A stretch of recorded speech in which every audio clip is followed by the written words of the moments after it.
Hey everybody, I'm Sue. I'm Bob. And we're at Good Times RV. So this is a tale of two fires. That's right. We have fires on both ends of this canyon. We're surrounded. You look behind us and it looks beautiful. Yeah. You see some blue sky. We've got the You see the Colorado water. River behind us. Yeah. But watch what happens when I turn a little. Yeah. Ew, all smoke. Look, you can't even see the sun. Right now it would be burning and beating us down. Oh yeah. So there's smoke to our west. Smoke to our west where the big Smoke fire's to at. our east. All right, so we're going to give you some details on this. We did find out today that Glenwood Canyon is going to be closed indefinitely. Yeah. So that's Interstate 70. And that's code for they're going to do rockfall mitigation. Oh, yeah. They're going to repave the whole canyon. Yeah. They're going to, I don't know, plant more trees. But, I don't know. But it's to make it as inconvenient for everyone else as they possibly can. And now the detours over a pass called Independence Pass. There's accidents. Look up at my there. eyes. Yeah.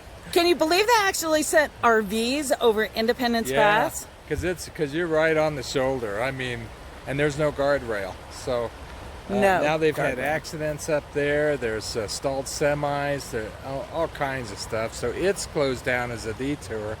So we're kind of trapped in here.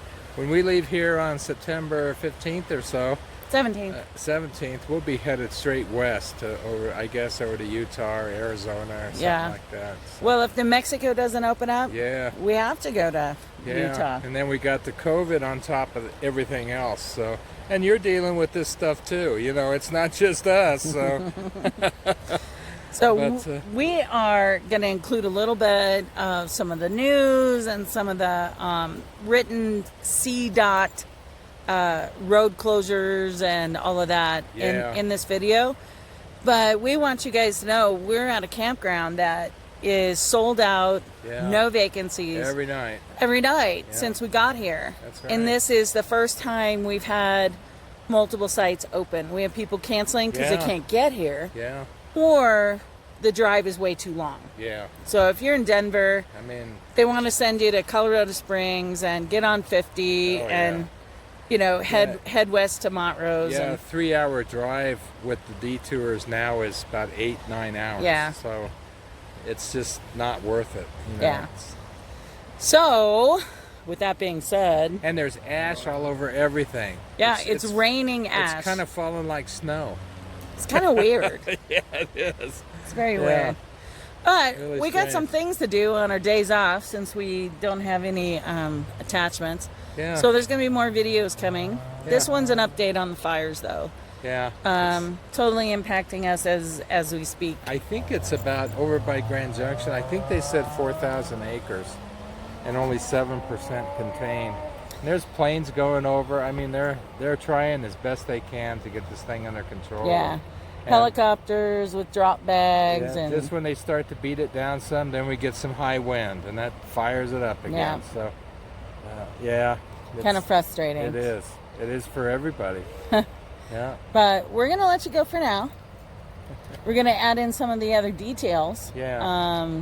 Of the fire and some of the areas. Yeah, we'll show you some of the news that's on about it, and that you probably won't see on national news or anything like that. But because we're not national. No.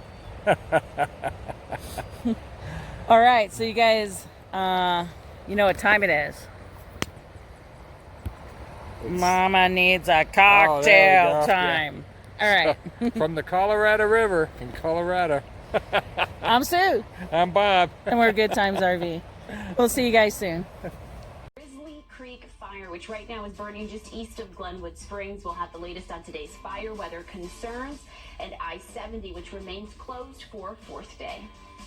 At some school today. And look, this is Denver, all due to the wildfires burning in the western part of our state. Can you imagine? I mean, the smoke traveling that far, impacting us here. It's amazing. The Grizzly Creek fire burning east of Glenwood Springs has I-70 shut down again today. Pinpoint meteorologist Christine Rapp is live this morning. As crews are hoping for some relief, unfortunately, when it comes to the weather pattern, Christine, it sounds like they won't get it. No, not at all. That's one of their biggest concerns, as both the Pine Gulch, the bigger of the two, and the Grizzly Creek fire continue to burn here this morning. I want to give you the latest on the Grizzly Creek fire. It is about 4,600 acres, 0% contained just east of Glenwood Springs. I-70 still remains closed for now a fourth day between Glenwood Springs and Gypsum. In fact, drivers had a lot of issues trying to get around this closure yesterday. Independence Pass, Cottonwood Pass, both urging, I should say CDOT urging drivers to not use those two passes.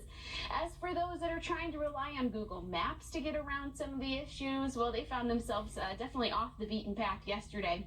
That includes our own Vicente Arenas, who was out there trying to get out to the Glenwood Springs area. Got into a bit of a traffic jam on a dirt road yesterday afternoon. The best route suggested by CDOT is to use highways 285 and Highway 50, which is going to get you over Monarch Pass. As for the fire weather conditions today, crews are anticipating another tough day with extreme fire behavior. Adding our recent drought and upcoming dry forecast will make this fire difficult to fully extinguish. We've got fuel moisture, live fuel moistures that are at record or historic lows. We've got a considerable amount of dead and down fuel, whether that's timber or the grasses from years past that are very low. Couple that with the fact that the normal precip or rain that we get this time of year that really reduces the fire threat has not materialized whatsoever. And that's really something we're seeing all across the state. But as Brooks mentioned, red flag warnings continue across western Colorado here today. For the Denver metro area, the Front Range, the central and northern mountains, air quality is the biggest concern. You will smell and notice that haze through the day today. Meteorologist Christine Rapp, Fox 31. Yeah, whether we like it or not, it's going to be one of those days, Christine, and we appreciate having you helping to break that down. So thanks for that update. 9:04 right now. Right. It's the largest wildfire burning in our state right now. It's only 7% contained as of this morning. It's the 6th largest wildfire in state history. The largest fire, by the way, was back in 2002, the Hayman fire. It burned through 138,000 acres. Breaking news in